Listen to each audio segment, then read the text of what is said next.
Hi everyone, it's Fiona Edgar, Astrologer here, and I'm just making this quick video to discuss the upcoming full moon, which is happening tomorrow at 11:45 a.m. UK time. So, I'm pleased to say that this full moon seems to be bringing in a better energy than what we've been experiencing over the last couple of weeks. So the last couple of weeks were very difficult because the last new moon that we had was really badly aspected. So this is kind of resetting the energy, the general energies that we will all experience for the next couple of weeks. So a full moon occurs when the sun and the moon are in opposite signs. As you can see, the sun is in Taurus and the moon is in Scorpio.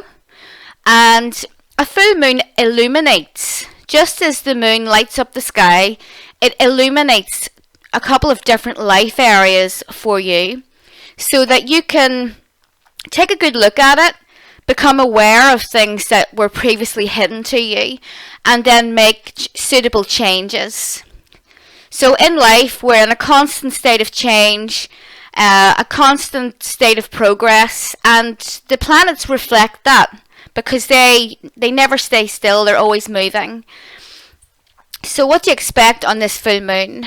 This full moon is all about, first of all, the moon is in Scorpio, and in my birth chart, I have a moon in Scorpio. So moon in Scorpio is drawn to occult matters. It's drawn to astrology, mystery, conspiracies. It's drawn to everything that is beneath the surface that cannot be seen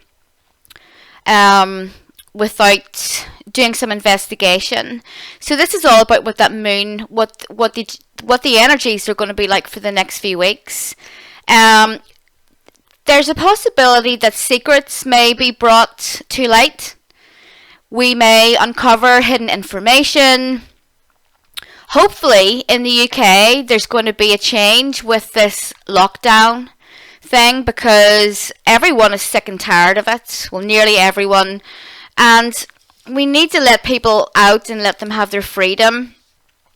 Yes, if you're sick, if you have a compromised immune system, if you're elderly and vulnerable, then of course you should continue to isolate if that's what you think that you need to do for yourself.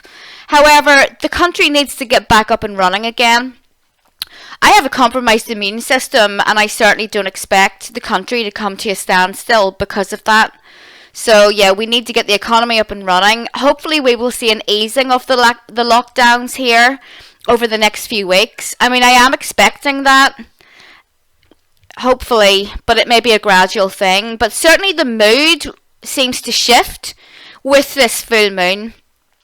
So that's what we'll see on a global sense, and that's what we'll see around us, but we'll also feel this on a very deep internal level.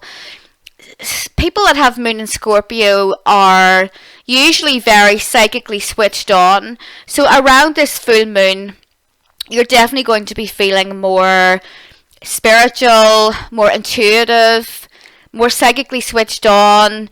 You're going to be able to see through the kind of the veil of lies that our society is made up of. So go into that, investigate that, dig deep, look beyond the surface. Don't stay away from the news. You know, do all of those healthy things that we've been talking about for the last couple of months since all of this madness started. So it's a good time to meditate.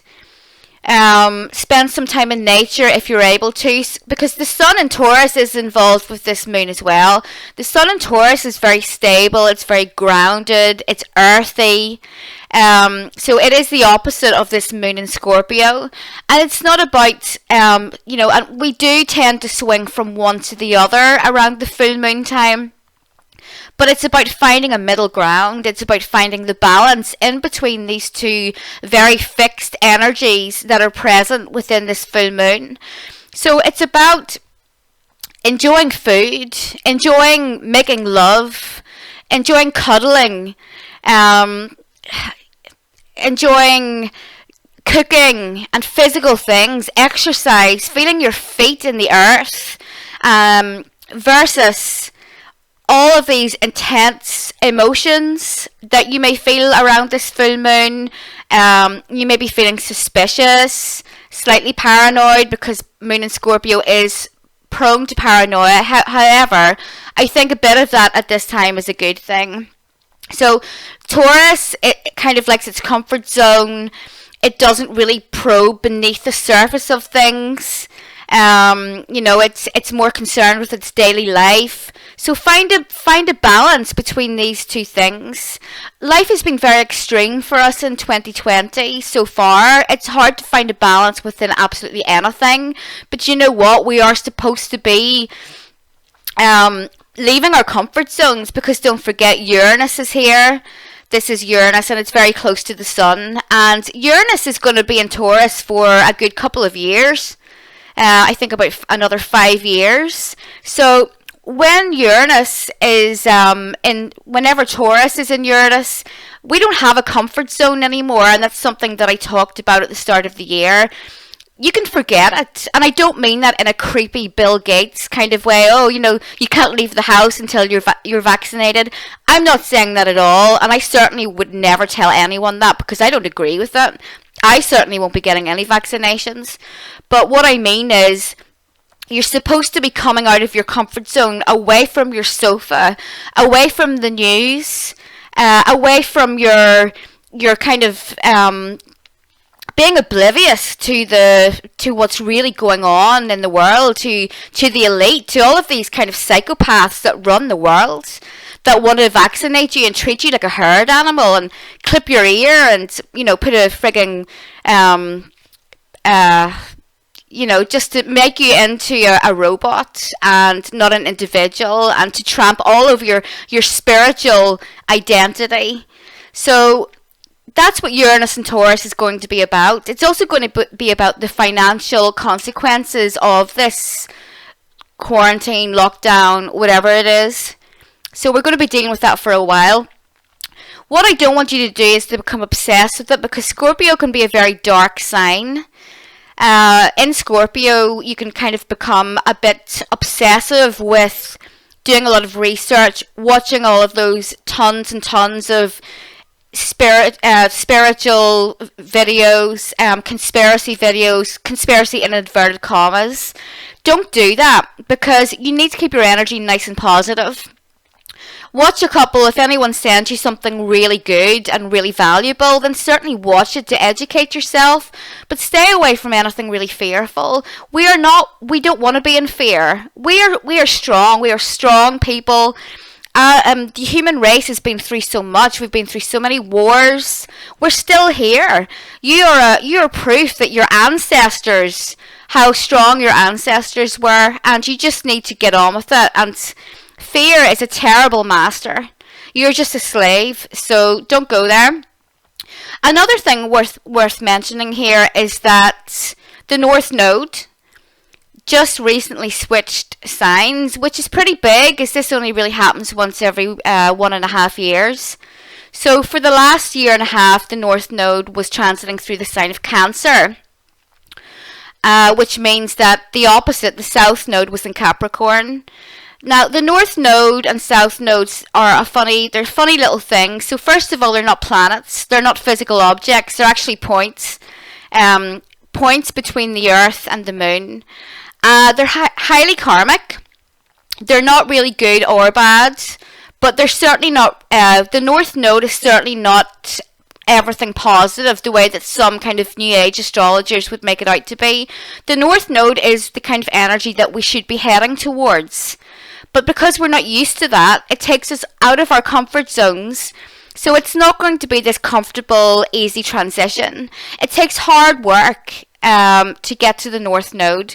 So when the North Node was in Cancer and the South Node was in Capricorn, there was this very strong polarization where half the people on the planet were unable to control their emotions, were basically like walking babies that never grew up, who expected to go, this communist thing that, quite frankly, is terrifying, that a lot of the young people are kind of glossing over the history of communism in the world, and then thinking it's this cool brand new thing that's going to solve all of the world's problems. So that was part of that. And then we, on the South Node in Capricorn, we got this kind of emotionalist government structure that wanted to control everything and wanted to take away your individual rights. So we kind of swung from one to the other, desperately trying to find some sort of middle ground. Well, the good thing is that since the nodes have changed, now the North Node is in Gemini and the South Node is in Sagittarius. Okay, so the South Node in Sagittarius automatically tells us that we are supposed to be moving away from a globalist mindset. Okay, it's no longer about thinking in terms of globalism. You're supposed to be concentrating on your immediate environment, your neighborhood, your city, your town, your state, your small country. That is what you're supposed to be focusing on. That is the healthy thing to do. This ridiculous notion that we've got now, where people send money to countries that they've never been to these charities that probably don't even give it to the people that they're supposedly raising it for. They ignore everything that's going on their own doorstep. No, your community needs you. You need to switch it back to rebuilding your community, making it healthy, making it strong, and building a network of people that are like you. This is what this North Node in Gemini wants you to do. So the other thing is that when the North Node is in Gemini, we will be faced with many different sources of information. So it can be information overload. And we're already seeing that. Like every time I log into Facebook, I have like 20 videos that people have sent me, and I do appreciate it, but it can be a bit like, okay, when do you have time to live your life? So don't get caught up in that trap. Don't spend all of your time on social media. It's really unhealthy. You need to kind of try and balance your energy and stay grounded and go outside. Talk to your neighbors. The North Node in Gemini is asking you to go outside. We spend all day talking to people halfway across the world that we've never met, but we don't even say hello to our neighbors when they go outside in the mornings. Like, strike up a relationship with them. During we have become really alienated from what's going on our very doorsteps. So if you're part of a community, if you're part of a neighborhood, then do something when the quarantines are over. Do something to bring you all together. Talk in person instead of tapping on little devices all day and using reactions or emojis instead of real emotions. This is a very dangerous trap that we've gotten ourselves into. And I use social media too. I use it. I'm going to post this on social media. I'm not saying give it up, but try and spend more time in the real world, because they're hijacking your consciousness. When you don't even express any real emotions anymore in real life. And this is going to be harder to do because of the quarantine. You're not going to the office anymore. You're not spending a lot of time at the supermarket. You're inside, so you just have these emojis. It's really dangerous because they are hijacking your consciousness. They're thinking for you as well by using those silly algorithms where if you like something, they'll show you like 10 different posts, all of the same thing. That's a very dangerous trap to get into. I'm not going to spend a lot of time talking about that, but we need to get away from destructive technology, especially smartphones. I don't trust them at all. We pay these companies. I don't know what it is, like my phone bill is usually like £30 a month. We pay that, and we pay for our phones to allow them to spy on us, to listen to our conversations, and to then target it with advertisements. Like, are we crazy or what? We need to stop that, and the only way it's going to stop is if we refuse to allow that energy in our lives. So personally, when my contract runs out, I'm not going to have a smartphone anymore. I've already decided that. I'm going to get one of those little phones that everyone had in the 90s, where you could drop it, you could throw it at a wall and it still worked, or you could drop it in water and it still worked. So anyways, yeah, that's the kind of thing that we need to be looking at. But this full moon is quite well aspected. So we have this nice minor grand trine here with the Sun, Neptune, the Capricorn planets, and then going back up again to Mercury. So this is going to be a very spiritual time. Your meditations will give you relief. Meditating brings relief from a cruel world, a harsh world. There's literally no limit at all to your consciousness. So close your eyes, visualize being in a beautiful forest, in a pyramid with your ancestors, just something that really makes you feel at peace. And if you do that every day, you'll start to see the difference in your life. You'll be more calm, you'll make better decisions, your relationships will become stronger. So this full moon is going to be the ideal time for you to do that. But it does look very positive. It looks quite compassionate. So Neptune at its best is compassionate, and it feels sympathy and wants to take care of people that are struggling. So a lot of people are struggling right now, and reach out to those people. Just send them a message, say, hey, how are you doing? Is there anything that I can help you with? Are you okay? You know, maybe it's an elderly person. And these elderly people that are over 70 in the UK, they've been told that they need to isolate for months on end. That's horrible. I mean, a lot of these people aren't going to have their, wives or husbands. Maybe they've passed on, and they're going to be really lonely and really isolated. So we need to start to think of people that are really struggling, people that have mental health issues, people that are on their own, maybe with all of their kids. They're the type of people that we need to reach out to and help.